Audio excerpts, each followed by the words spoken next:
So I recently had the opportunity to watch the Tim Gordon and Trent Horn debate on feminism, and I haven't seen their debriefs on it yet, so I'm curious how my thoughts will pertain to theirs. But if I were pressed to declare who I thought was like the victor of the debate, I would easily, hands down, say it was Tim Gordon. Tim, just an expert, a master of logic and philosophy. Truly a lawyer, and in the best possible sense. Um, just expertly defining his definition, standing by his position, not making any compromises in the debate, just holding to it, and being very fair with it too, and calling out his opponent where necessary, um, and obviously admitting to being in error where he was in error in some minor circumstances. Now, Trent Horn, unfortunately, didn't really. He had a number of things that he could have done that he didn't do, and one of the things that he didn't do was, from the get go, he didn't really hold to a strong position. He was um, focusing on arguing against Tim, which is, of course, a completely reasonable thing to do in a debate, but he wasn't defending a counter position, or at least not one that he defined very clearly from the get go. He defined it a lot better near the end. So, uh, obviously, the point of contention was feminism. Tim was arguing that feminism in itself, in its essence, is an evil, and he's very clear that he's not defending that it's an intrinsic evil. And although they talk a lot about sin in the debate, I would argue that Tim isn't holding to the position. He's not arguing the position that feminism uh, is sinful, even though that is quite a prominent point in the debate. Um, or rather, not even, or maybe feminism, but the main contention is obviously the workplace, right? So whether women should be in the workplace or not. And Tim posits a lot of church documents that say uh, that there's no reason why women should.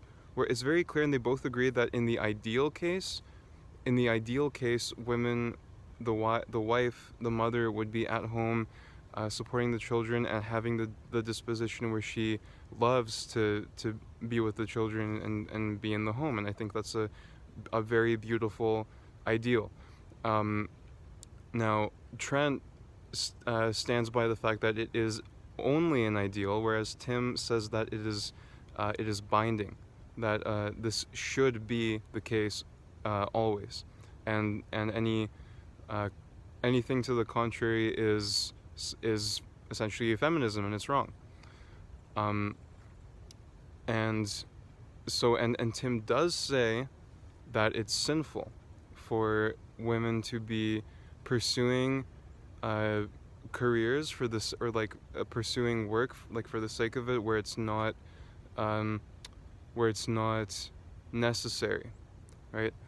Um, and in fact, it is evil to, and church teaching supports this to this day, that it is evil to force women to be in a situation where it is necessary.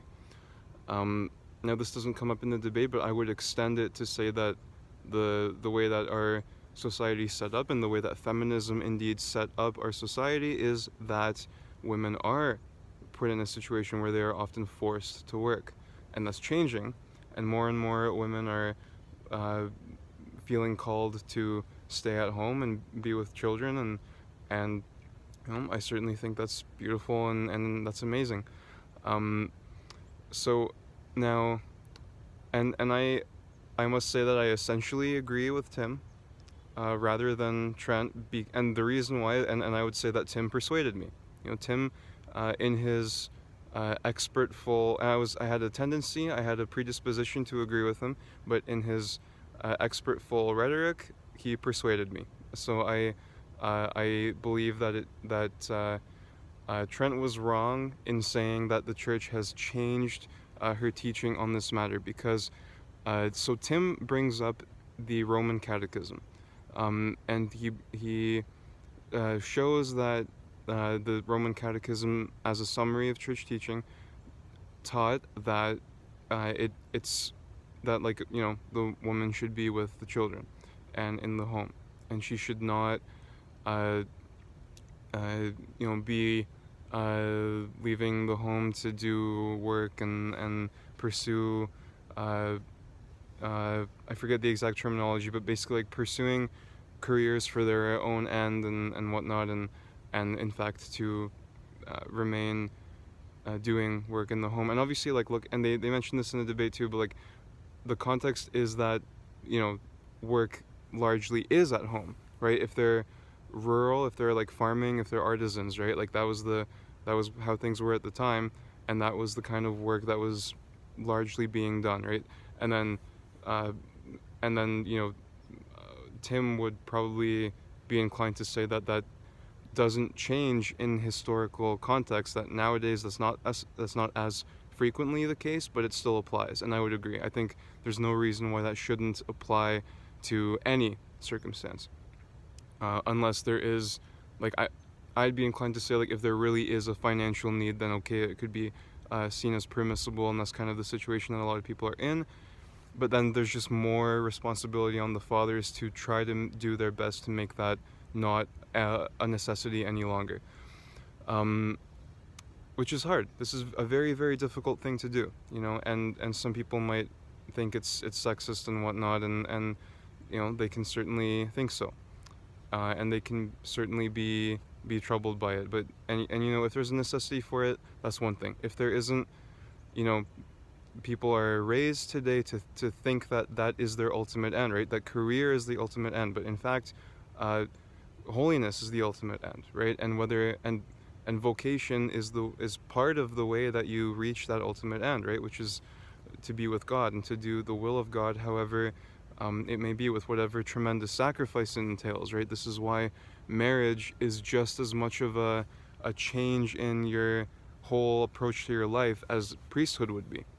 Right? You have to give up a lot. You have to, a father has to submit to his own role just as much as a wife has to submit to her own role, right? Like fathers have a certain responsibility and wives have a certain responsibility, and they have a tremendous amount of necessity to restrict their freedom, right? For the sake of, freedom for excellence, freedom for becoming holier.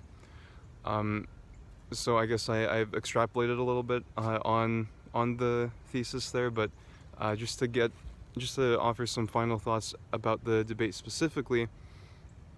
Yeah, I think Trent would have done a lot better if he had began by saying, like, you could conceive of a Christian feminism, and here's why, right?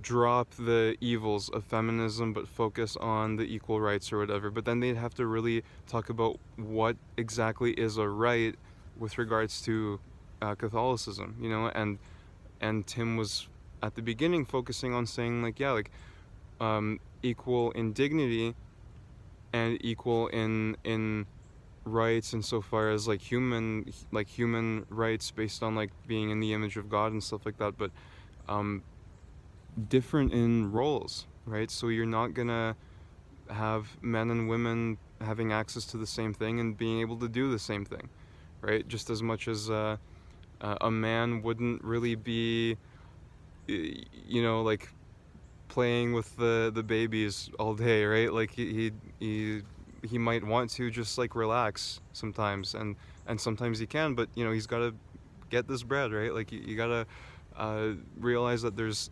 restrictions on freedom on both sides.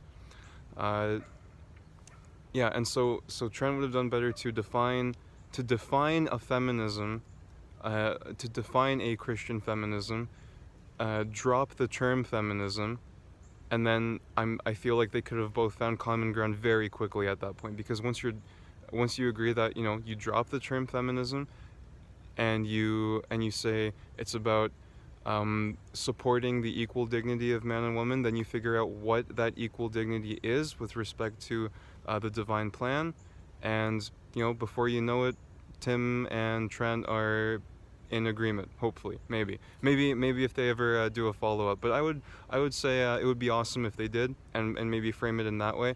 Um, but in any case, Tim quite persuaded me quite a bit.